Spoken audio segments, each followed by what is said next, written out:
3, 2, 1. I guess that referring to your album as Untitled is leaving your fans the freedom to call it whatever they want to. If you were in your fans' shoes, what would you call it? If I was a fan of Korn, which I am, I've been referring to our new Untitled album as the new record, and that's what it is. It's our new record.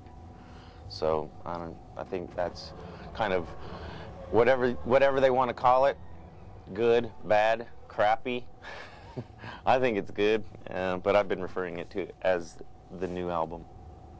Was the track selection easy to do? Do you mean the order? Yeah. It's 2 questions. How many tracks were dismissed? How many did you actually write and compose for the album? And was it difficult to have the running order? Originally it started. I started to write riffs with the producers, The Matrix, and we composed about 19 songs, and then we composed about 10 songs with Atticus Ross later, and then we dismissed about. We only took four songs from the Matrix sessions, and then we took about 9 songs, or eight or 9 songs from Atticus Ross, and then when to the running order, it's always hard because you want the listener to you want the intro to start, and you want to keep the listener into the music the whole way, so there's peaks and valleys, and there's moments, and instead of just kind of throwing them all on the record, it's hard because Jonathan may think it should go this way or that way, but it's collective between our managers who are fans of Korn and also the band. This is the first album where David Silveria doesn't play. Will the fans notice the difference? I think the fans will hear a difference in the absence of David, and it's a different writing team.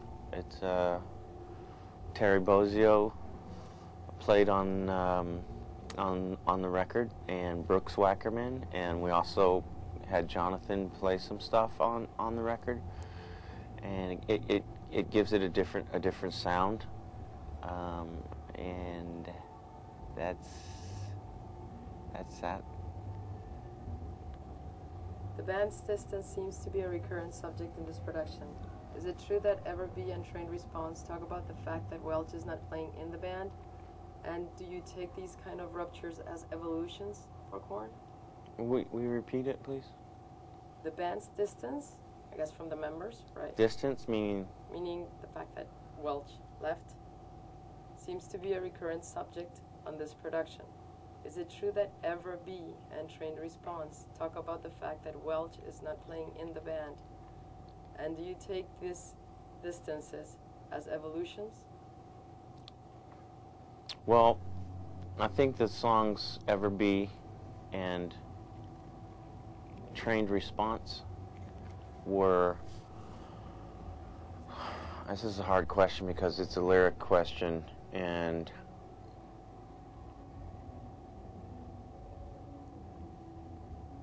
something that Jonathan should probably answer. Are you going to interview him? Why not? Because it's an interview for you. But we've interviewed him differently.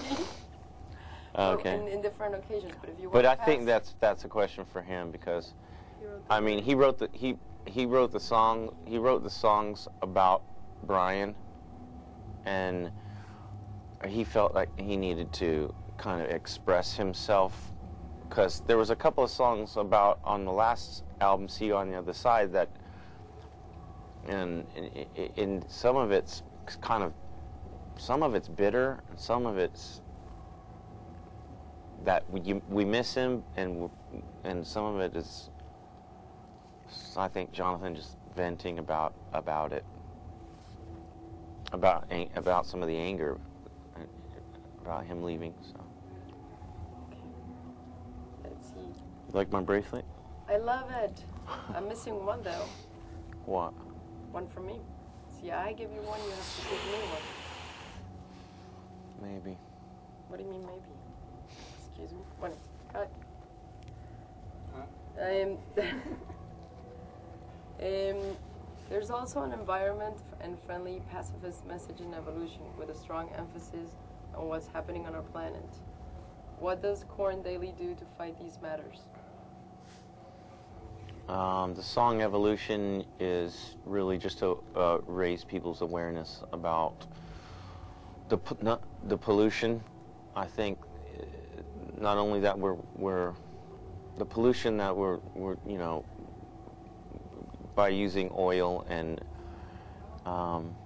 the different power plants and the way how we're using up the resources on our planet carelessly, but also I think it's